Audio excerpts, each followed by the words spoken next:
sahabat rehat, jumpa lagi dalam renungan harian Toraya Selasa 14 Mei 2024. Pembacaan terambil dari Titus pasal 1 ayat 1 sampai 9. Titus pasal 1 ayat 1 sampai 9. Sebelum kita membaca merenungkan firman Tuhan, mari kita berdoa.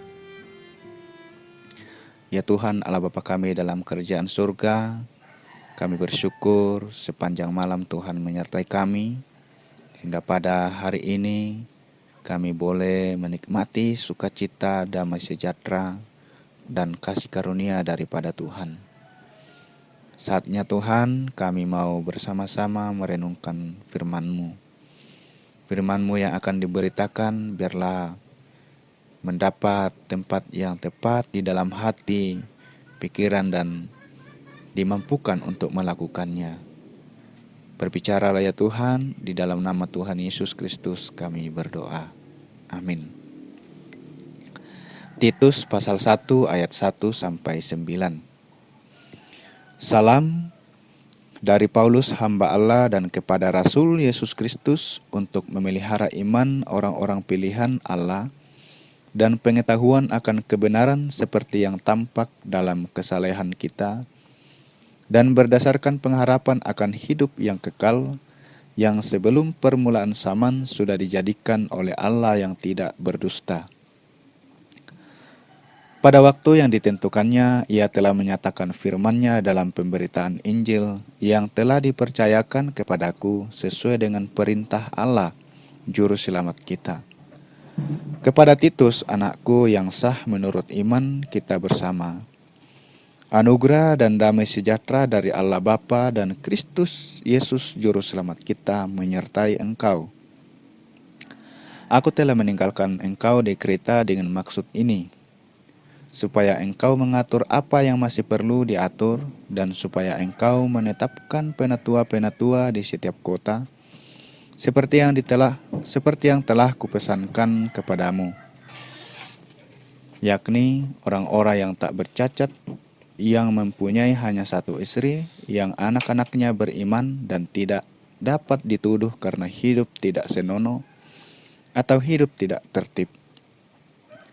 Sebab sebagai pengatur rumah Allah, seorang pengawas jemaat harus tidak bercacat, tidak angkuh, bukan pemberang, bukan peminum, bukan pemarah, tidak serakah, melainkan suka memberi tumpangan, suka akan yang baik, bijaksana, adil, saleh, dapat menguasai diri, dan berpegang kepada perkataan yang benar, yang sesuai dengan ajaran yang sehat, supaya ia sanggup menasihati orang berdasarkan ajaran itu dan sanggup meyakinkan penentang-penentangnya. Amin. Berpegang kepada perkataan yang benar. Manda untoe kada manapa. Seseorang dapat dipercaya karena perkataannya. Orang Toraja sering menyebut, ya tuto sipatu di patapai ya motu to makada tongan. Kutole pa. Ya tuto sipatu di katapai ya motu to makada tongan. Artinya, perkataan yang benar adalah perkataan yang punya dasar dan dapat dipertanggungjawabkan. Paulus menasihati Titus bahwa untuk melanjutkan pelayanannya, ia harus mempersiapkan para pelayan, yakni para penatua yang akan mengangkat pelayanan di tengah-tengah jemaat. Kepada Titus, Paulus mengingatkan agar tetap berpegang kepada ajaran yang benar, baik yang diajarkannya terlebih firman Tuhan. Paulus menegaskan agar Titus harus ketat dalam memilih mereka yang mengatur rumah Allah. Kriteria tersebut adalah orang-orang yang tak bercacat, yang mempunyai hanya satu istri, yang anak-anaknya hidup beriman, dan tidak dapat dituduh karena hidup tidak senonoh atau hidup tidak tertib. Bapak Ibu Saudara yang dikasihi Tuhan, seringkali terjadi dalam jemaat, ukuran menjadi pejabat gerejawi adalah mereka yang dikenal dalam masyarakat atau mempunyai kedudukan sosial, ekonomi, atau mungkin saja karena keturunan. Namun, Paulus mengingatkan Titus agar jangan gegabah dalam memilih dan menetapkan pelayan Tuhan. Ukuran-ukuran tersebut di atas tidak menjadi syarat.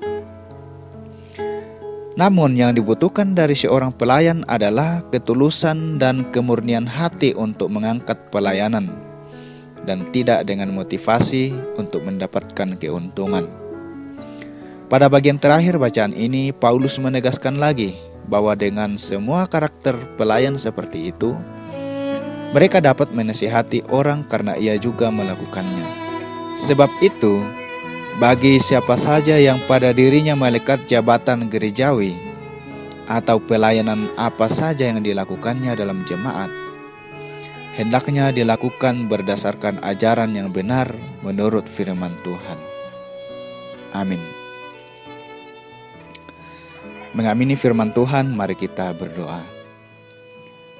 Ya Tuhan Allah Bapa kami dalam kerajaan surga, firman-Mu telah diperdengarkan dan diberitakan, yang mengajarkan kami untuk berpegang kepada perkataan yang benar di dalam melakukan segala sesuatu yang Tuhan percayakan, bahwa menjadi tanggung jawab kami ialah melakukan dengan sepenuh hati dan mempertanggungjawabkannya di hadapan Tuhan dan juga kepada sesama kami.